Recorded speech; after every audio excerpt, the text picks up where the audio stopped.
စဉ်းစားကြည့်မယ်လေနော်စဉ်းစားကြည့်လိုက်ပြီဆိုလို့ရှိရင်မတို့ကဒီနေရာနဲ့ဒီလိုစဉ်းစားပြီဆိုရင်ဒီကော်လန်ကကျင်းနေလုံးဟုတ်လားနော်ကျင်းနေလုံးတဲ့အနေထားပဲဒီနေရာနဲ့ဒီလိုစဉ်းစားမယ်ဆိုလို့ရှိရင်ဒီကော်လန်ဒီရံဖန်ရံခါမှာဒီအပေါက်နဲ့ညှိမနေနိုင်ဘူးလားညှိနေနိုင်တယ်လေနော်ရံဖန်ရံခါတော့အများနဲ့တော့မဟုတ်ဘူးဒါလေကိုကလှုပ်ရှားနေပါလေကိုကစက်ရုံမှာမဟုတ်တာဟုတ်လားလှုပ်ရှားနေမှာမဟုတ်လားလှုပ်ရှားနေမယ်ဆိုလို့ရှိရင်ဒီကော်လန်ဒီပေါက်နဲ့ညှိနေမယ်ဒီပေါက်နဲ့တော်တော်ရှုပ်နေတယ်ဒီပေါက်ကိုသွားပြီးအနှောက်ယှက်ပေးနေမယ်ဆိုရင်အဆင်မပြေဘူးလေနော်အဆင်မပြေဘူးဆိုတော့အဆင်ပြေလောက်မှနေရာနေမှာရွေးချယ်မှာထည့်လိုက်မယ်မေးပြရှိသလားဝီရှိတ်ချတဲ့အခါမှာမင်းစိတ်ကြိုက်ချလို့ရတယ်မမကတော့ရှင်မြင်းထိချတာကိုကြိုက်တယ်ရှင်မြင်းအောက်ကိုကြော်ကြတာကိုလည်းကြိုက်တယ်မင်းတို့စိတ်ကြိုက်ချပေးပါဘာကြောင့်လဲဆိုတော့တဲ့တယောက်ကအကြိုက်လုံးမတူဘူးလေမေးပြရှိသလားရှိပါရှိဘူးနော်ကဲပြီးတော့လို့ရှင်ရှာတာထုတ်ရှာလေးမတော့တစ်ချမ်းနဲ့တစ်ချမ်းကိုကျဲတီခွင်းကျဲတီလေးနဲ့ပဲချိန်ပါရှာခံကြားတွေပါလည်းမထည့်တော့ပါဘူးဘာလို့ရှာခံများမထည့်လဲဆိုတော့မင်းတို့သုံးမဲ့ဒါချီခွန်ချီခွန်လေးကိုရှာခံများထည့်အဆင်မပြေဘူးရှာခံများမထည့်ဘဲနဲ့ဘာလို့လုပ်ရလဲဆိုအဲ့ရှာနှစ်ခုကိုပိတ်ချုပ်ပြီးတော့မှအသေးချုပ်ပြလို့လည်းရအသေးပေါ့နော်ရှည်ချမ်းကတော့ရှင်ကွဲပဲကျဲတီတွေပါရှည်ကွဲပုံစံပဲကျဲတီတွေပါဒါမဲ့အင်ကြီးလေးခေါင်းစုပ်မရဘူးရတယ်ဒါမှမဟုတ်မမသမီးရှိမှလည်းခွဲထားခဲ့မယ်သမီးရင်မဟာမဆိုရင်ချိတ်မနေ့ကအင်ကြီးတို့မအင်ကြီးရင်မဟာဟုတ်လုံးဝရှာခံပြနော်မင်းတို့အရှိမမတင်ရရှာခံများထည့်ရနော်ဘာလို့ဆိုရှာခံများရဲ့သူ့ရဲ့သဘောတရားဒီသူဒီဟိုဘက်မှာတော့ပေါ့ဘူးလို့ရှုပ်မင်းအင်ကြီးပပလေးဟိုမှာတော့ပေါ့မကြိုက်မကြိုက်မထင်နဲ့ဟုတ်လားကိုလက်ခံနိုင်ဖို့ပဲလို့လေအဲ့ဒီရှာခံများမပါလို့ရင်မဟာလက်ခံနိုင်လို့လက်ခံနိုင်မထင်နဲ့လက်မခံနိုင်ဆိုတော့ထည့်ဟုတ်ပြီလားမေးရရှိလားမရှိနော်ကဲဟုတ်ပြီဒါဆိုလို့ရှိရင်မလိုချင်တာရပါရပါဆိုမလိုချင်တာဒီမှာတခုရှိသေးတယ်အတော့ဟုတ်လားအတော့ရှိသေးအဲ့အတော့တော့မှဘာလုပ်မလဲခွဲကားလုပ်ခွဲကားလုပ်ရင်တော့မသမီးကပတိနာလေးကိုဟာကိုထားလိုက်လို့မရလားဆိုတော့လုံးဝမရဘူးသူဒီခွဲကားနဲ့မှသွားမှဟုတ်လားအတော့မေးရရှိသလားရှိပါကဲခွဲကားဘယ်လောက်လုပ်မလဲခွဲကားဘယ်လောက်လုပ်မလဲဆိုတော့မင်းဘယ်လောက်တွင်းနေလဲမမူကြည့်တာပေါ့နိုင်တွင်းနေများလောက်လိုက်လေအများကြီးတွင်းချင်ရင်အများကြီးတွင်းချင်လို့ခွဲကားများလောက်ထားပြီဆိုလို့ရှိရင်သူ့ရဲ့အားနည်းချက်ကဘာဖြစ်မလဲပွားကျင်းကျဲလဲပွားမှာနော်အားလုံးပွားမယ်ဟာလက်ခံနိုင်နေများတော့လက်မခံနိုင်ဆိုအနည်းငယ်ပဲတော့ဟုတ်လား1တော့2တော့3တော့4တော့5တော့အဲ့လိုအတွန်ထက်နော်50တော့ဆွဲရှုံတဲ့အတွန်ဘလိုပဲထက်အတွန်ထက်ရတယ်လည်းပဲဒီရင်ဘက်ကဘာဖြစ်လဲပွားတော့လက်ခံနိုင်ရင်တိတ်တလောက်ထက်လက်မခံနိုင်ရင်လက်ခံနိုင်တော့ပဲထက်နားလည်လားမေးရရှိလားမရှိဘူးနော်ဒီဟုတ်ဒါဆိုလို့ရှိရင်အင်ကြီးကတော့လက်တလုံးမှာတော့မဆွဲထားတာကရှေ့နဲ့နောက်နဲ့အတူအရှိကိုဘာဖြစ်လဲအတူတူပဲမှဆွဲထားတယ်ရှေ့နဲ့နောက်နဲ့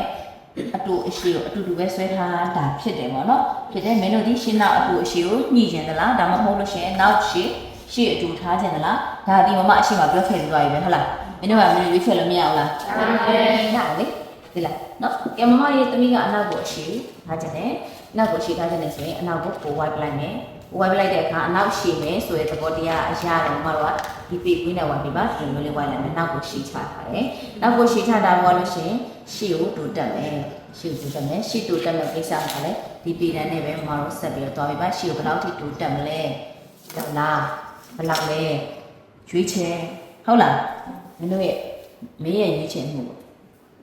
ဟုတ်တယ်မလားကျမ်းမလားမေးတယ်ရှိလားရှိပါဘူးတန်းတို့ညီလူထားမယ်ဆိုမရဘူးနောက်ကိုရှိထားမယ်ဆိုမရဘူးဒီပဒံမှာဟိုကရှင်းကြတဲ့အပိုင်းမှာမရှင်းတာနားမလဲတာရှုပ်သွားတဲ့အပိုင်းရှိတယ်ရှိပါဘူးကျိတ်တိရှယ်လာကျိတ်တိလက်ကျိတ်တိဆိုမှဆော့ပင်နဲ့ပြင်ဆွဲပေးမယ်ပြီးဓာတ်ပုံလေးရှာလက်ပတ်တန်ဆွဲမယ်လက်ပတ်တန်ဒီမှာနောက်ဆုံးတင်ထားတဲ့လက်ပတ်တန်ကိုသုံးပြီးဆွဲပါမယ်လက်ကိုနှစ်ပုံပုံပဲပြီးတော့လို့ရှိရင်နောက်ထပ်တစ်ပုံထပ်ပုံပြီးတော့မှလက်အိုးနဲ့ဆွဲပါမယ်ဆွဲပြီးလက်ခေါင်းထုတ်ရမလားရမလားကျင်းပြီလားကျင်းပါလေဒီဟုတ်ပြီအဲ့လိုရှူးလေးပေါင်းတာအဲ့ဆက်ပေါ့ဟုတ်လားအဲ့ဆက်5ထိတင်ရဟုတ်လားရှင်းပါဟုတ်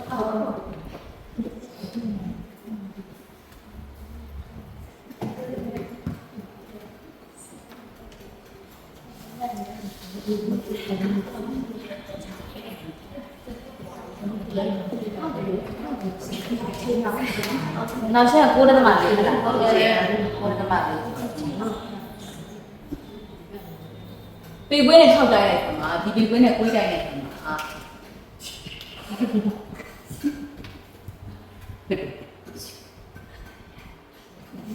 တိကျခါမှာဆိုတော့ပေတန်းနဲ့ထည့်တိုင်းရှိလမ်းမနဲ့ဆက်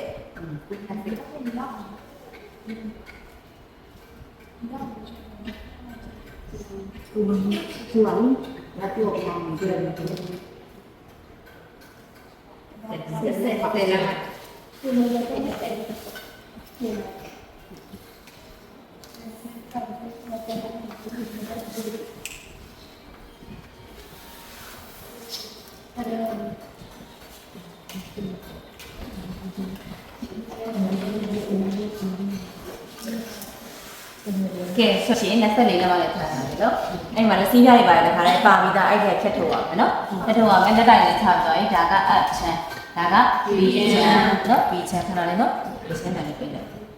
6လက်မှချထားတာမှလက်တိုင်ရတယ်3လက်မှတဝက်ဝက်လာမယ်ပြောလို့ရှိရင်သူ့အောက်ပိုင်းမှာလည်းတဝက်ဝက်ပါမယ်တစ်ခွဲဟုတ်ပြီလားရှင်းတာရှိလားရှိပါဘူးကဲဟုတ်ပြီဒါဆိုလို့ရှိရင်ပြလိုက်မယ်နော်မျိုးလေးလိုက်မယ်ရမလားဟုတ်ပါပါ sorry နော်ရှစ်လက်မရှိတယ်ဟုတ်လားနော်ဓမ္မအိုးကလေဟုတ်လားခေါ်နှစ်လက်မရှိတယ်ခုနှစ်လက်မရှိအောင်၄စိတ်ပေါင်းတာတော့ရှစ်လက်မရှိတယ်ဒီကရှစ်ဟုတ်လား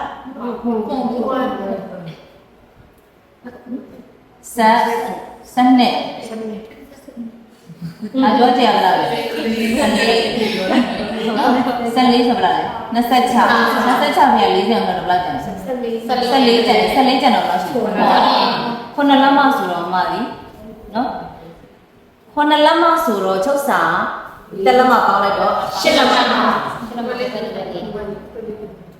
အဲ့လေခေါ်လေးပြတယ်လေဘာလို့ပွားတာလေးထည့်ပြလဲပွားစာထည့်လို့လည်းရတယ်မထည့်လို့လည်းရဒါမှမဟုတ်ဘူးလေဟုတ်နော်ဘာလို့ဆိုပွားစာအခုမထည့်တော့လေဒီလားလက်ဖောင်းဆွဲမှာလေလက်ဖောင်းဆွဲအော်တိုပွားလာပွားစာထည့်ရတယ်လို့လားလုံးလေအဲ့ဆိုဒီဘက်ကပါလေစေးရောဒီဘက်ကပါလေစေးရောမယ်ရမလား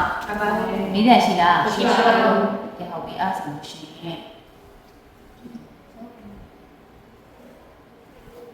မလျောက်နော်မလျောက်မယ်ကဲဟုတ်ပြီဒါဆိုလို့ရှိပြီ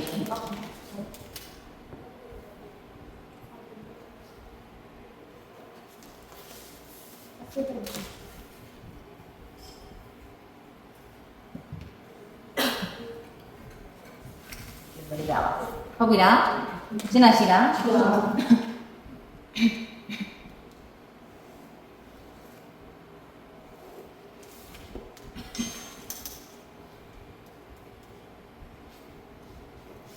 ဒီရပါနော်ကဲဟုတ်ပြီလက်ဝါကို match လုပ်နေတယ်လက်ဝါတံဖို့သူလက်စီးပြားရဲ့အဝတံဖို့တိုင်းပါလက်စီးပြားအဝတံဖို့ဆိုဒီနေရာအရန်ကျဲလို့ရတာမရပါ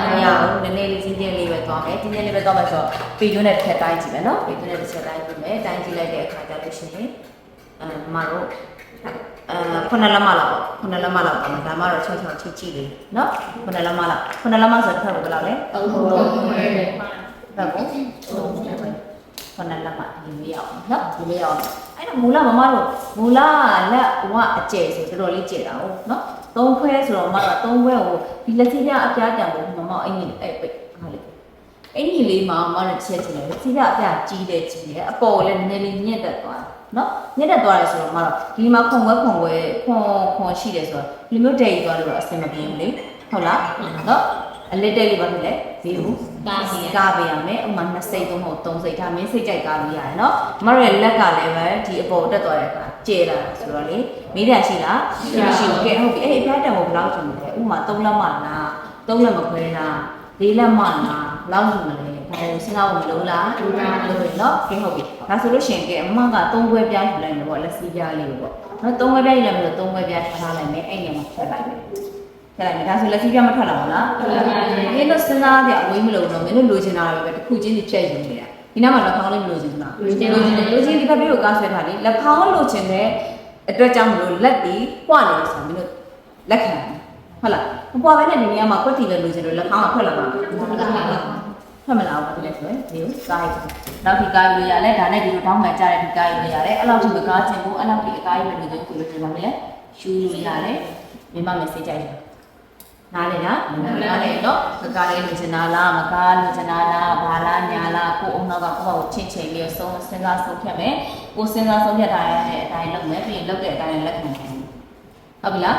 မေးရရှိလားဒါဆိုရင်မမကဗီဒီယိုလက်ရဲ့လက်စီးကြရင်မရပါဘူးလားအဲ့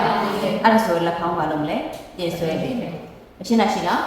လက်ဖောင်းပြင်ဆွဲပေးမယ်ဆိုတော့ဒီလက်ဖောင်းကလွယ်ပါတယ်ခွဲကားပါညာမလုပ်နဲ့အပေါ်သားကလည်းဘယ်လောက်ထောင်ပြီးတော့ဖောင်းဆွဲထားလိုက်ပြီးအဲ့ဒါဆွဲထုတ်လိုက်ရတဲ့လက်ဖောင်းဖြစ်သွားတာပဲ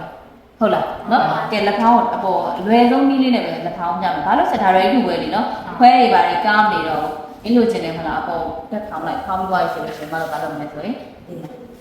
ဘက် sorry ဒီနေရာနော်ဒီနေရာ sorry ဒီစုံသွားတဲ့စုံမှတ်နေရနော်ဒီစုံသွားတဲ့စုံမှတ်နေရရဲ့ဒီအပေါ်ပိုင်းကဖောင်းပေးခွင့်ရှိရဲ့အောက်ပိုင်းကိုဖောင်းခွင့်ရှိလားမရှိဘူးနော်လက်အိုးမှတ်ထားတဲ့နေရာမဟုတ်ဘူးနော်ဒီစုံသွားတဲ့စုံမှတ်နေရနော်3ချောင်းမြောက်2ချောင်းမြောက်လိုင်းရဲ့ပေါ့လေနော်နားလည်လားအဲ့မှာလေးလက်ကိုဖောင်းတဲ့အနေထားလေးလိုချင်နေဆိုရင်ဒီနေရာလေးကိုဖောင်းလေးလိုက်ထုတ်ပေးပါဖောင်းလေးဆို1လေးပေါ့နော်လိုက်ထုတ်ပေးပါအဲ့တော့တေးသေးလေးပဲလိုချင်တဲ့အနေထားဆိုလို့ရှိရင်လည်းချောလေးပဲဆွဲပေးလိုက်ရပါတယ်ရှင်းလားရှိလားအဲ့ဆိုရင်လက်ဖောင်းဖလာပါပြီ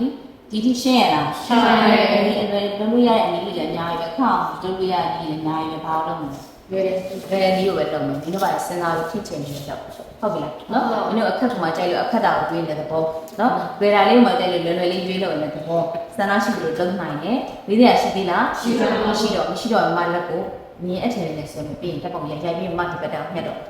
ရှင်းလားရှင်းပါတယ်ဒီပေါ်မှာများလို့ရတယ်နော်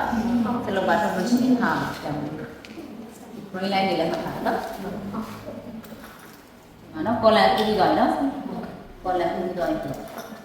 တရားချင်းနေချပါချစ်ခင်ရမှာမောက်အပေါ်မှာလည်းပြီးပါဒါနဲ့အောင်တိတ်လေးကပ်ပြီပါနော်ဒီလေးကပဲမညူးမလားမညူးဆိုလို့ရှိရင်အဲ့လည်းဘက်ကဖြေသွားပါမယ်ဒီဘက်ကညူးအောင်ထားလေးကပ်ပြီပါနားလေလားဟုတ်ပါတယ်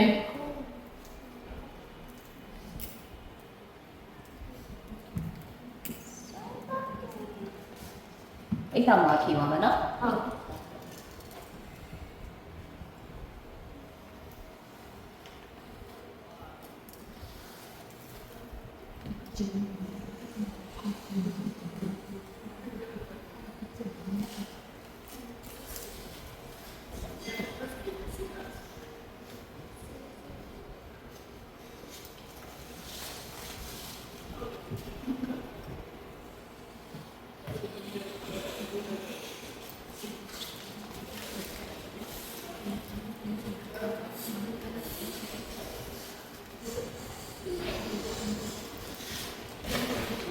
ရောမတို့တရွယ်ချင်းတွေပြက်အောင်ဖြတ်ပြီးတော့ခွဲကားလုပ်ပြရမယ်တရွယ်ချင်းတွေပြက်အောင်ဖြတ်အောင်ဖြစ်တဲ့တော့မှနံပါတ်တွေမှတ်ခဲ့မယ်1 2 3 4 5အစင်လိုက်ပြင်ဆင်ပေးမှာနော်ထုတ်စာတွေကဒီမှာရှိနေတယ်နော်ဒီမှာရှိနေနော်ဘယ်လိုပုံစံကုတ်မှာလဲဘယ်လိုပုံစံကုတ်မှာလဲပုံမူတည်ပြီးတော့တလက်မချုပ်စာနော်တလက်မကွဲချုပ်စာသူ့ဘယ်လိုပုံစံအပြ sorry တလက်မချုပ်စာတယ်၄စိတ်ချုပ်စာထွက်မယ်ပြီးရင်အပြားဘယ်လိုကုတ်မှာလဲနော်အပြားလေးကြွကြွလေးကုတ်မှာလားဒါမှမဟုတ်လို့ရှိရင်လည်းအတွင်းဘက်ကပဲတတိလေးခောက်ထည့်ပြီးကုတ်မှာလားဘယ်လိုကုတ်မဲ့ပုံမူတည်ပြီးတော့မတို့ဒီဟာ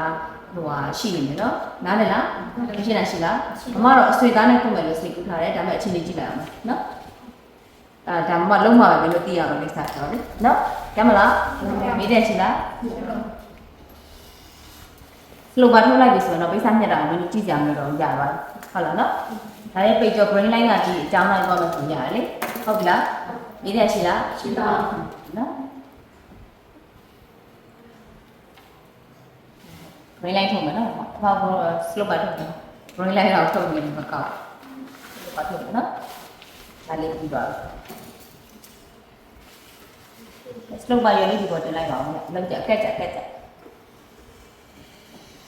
တော့မတော်ဒီပေါ်မှာ40 kilo ပါထုတ်နေပြီလားထုတ်မှဆိုရင်ဒီ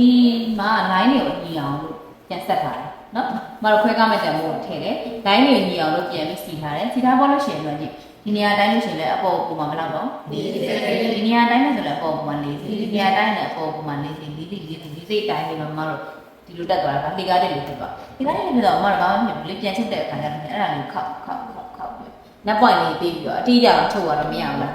ရတယ်လေအဲ့ဒါကိုပြောတာနော် slope ပါထုတ်အဲ့လိုလေးထုတ်ရတယ်အဲ့ဒါကပတ်တက်မဲ့ကျစ်တို့ခွဲကားတော့မှအဲ့လိုမျိုးလေးပဲလိုက်ပြီးထုတ်ပေးရတယ်အဲ့ဒါမှတိတိကျကျထွက်တာနော်တိတိကျကျမထွက်မလို့ချင်ဘူးသမီးဒီလိုမျိုးလေးဆက်ဆွဲလိုက်တယ်ဆိုတော့မရဘူး ရတယ်ဒါပေမဲ့ချုပ်တဲ့ခါကျအတိအကျထွက်သေးလားထွက်ဘူးနော်မရှင်းတာရှိလားကျန်တဲ့အပိုင်းတွေတော့မင်းတို့နားလည်ပြီးသားဖြစ်နေတယ်ဒါဆိုမှညှက်လိုက်တော့ကြမ်းလားနော်ပေါ်တယ်လည်းပြီးတော့လက်လည်းပြီးတော့အားလုံးပြီးတော့ဆိုတော့နော်ဟုတ်ပြီရပြီ